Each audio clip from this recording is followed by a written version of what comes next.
A streak of blue. Thomas and Edward gave a splendid effort over the railway, but they weren't suited for fast mainline services. As such, the fat director purchased another engine called Henry. Although a good sort, he was prone to steaming troubles, which caused endless frustration.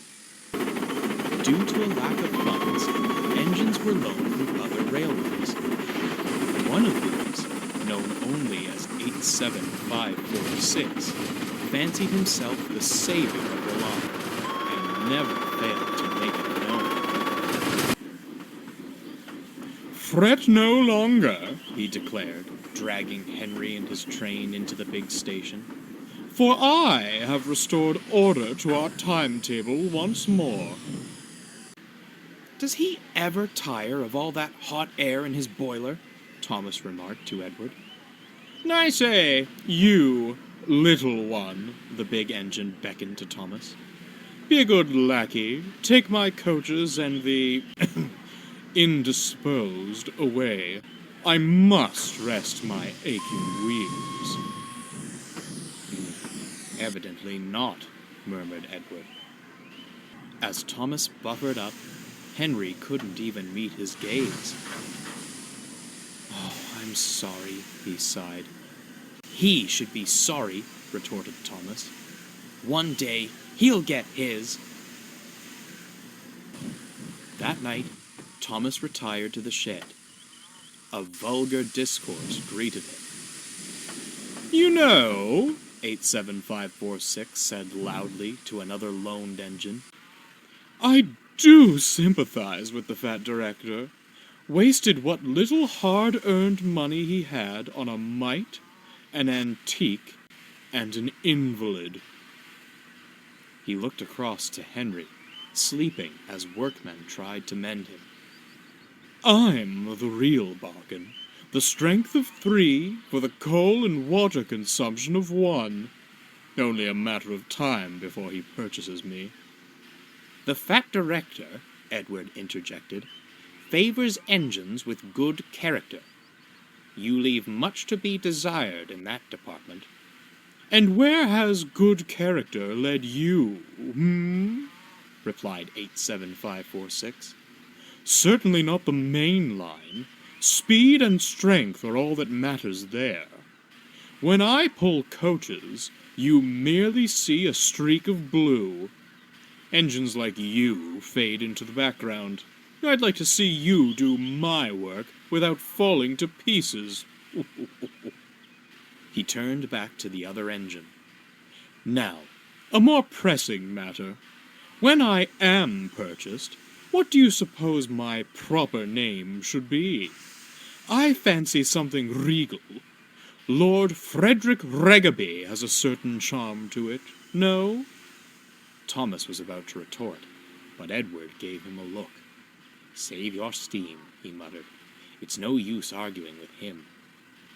They stared at the loaned engine with contempt. Henry, who'd only been pretending to sleep, had heard everything. The next morning, 87546 awoke to a startling sight. There was Henry, hissing and wheeshing, halfway on the turntable. "What the devil is this?"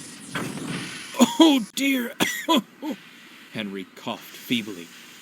"Thought the men had made me better." "Well, get better and out of my way this instant. My admiring passengers are waiting. I demand extrication at once." But the other engines had all left for work. They couldn't have helped anyhow, for there was no way onto the turntable. "Worse and worse," the fat director scowled as he paced the platform. "The passengers cannot be kept waiting. I'm sorry, Edward. As the others have gone, you'll have to take the coaches." Edward gulped, staring at the long train. "Begging your pardon, sir, but this is a bit beyond my capabilities." "Not if I helped you," bubbled Thomas, shuffling alongside. "2 engines are better than 1, sir. Besides, the others can manage their own shunting for a while. The fat director considered. Very well, he said at last. Off you go. Do your best, but take care. The engines backed excitedly onto the train. The passengers marveled at the strange combination, but were thankful to have any train at all. Finally, the guard's whistle blew.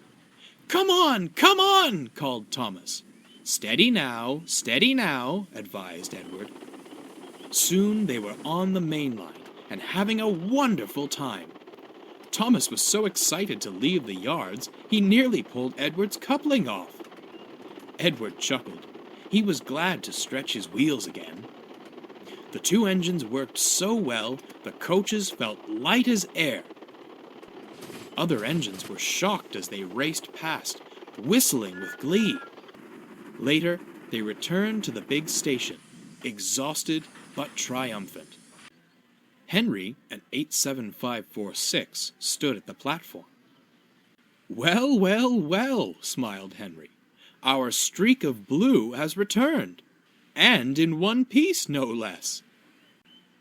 87546 scowled as the happy passengers swarmed out of the coaches. What splendid little engines you are! Your director must be proud of you. He's very happy with his purchases indeed, chuckled Thomas. No, ha, fumed 87546 as he puffed away. You were only allowed out of the yard because clanky old Edward couldn't manage alone. Enjoy your brief moment in the limelight. It's already fading. If I didn't know any better, smirked Thomas, I'd say he didn't like shunting his own train. He chortled off to the water column, but Edward stayed behind. Are you all right, Henry? What on earth happened this morning? Oh, the usual steaming troubles. You know how it is. Miraculously, he winked, the problem seemed to vanish after you'd gone. Oh, you didn't, Edward gasped. Now, Edward, Henry grinned, do you really think I'd do such a thing? And without another word, Henry steamed away.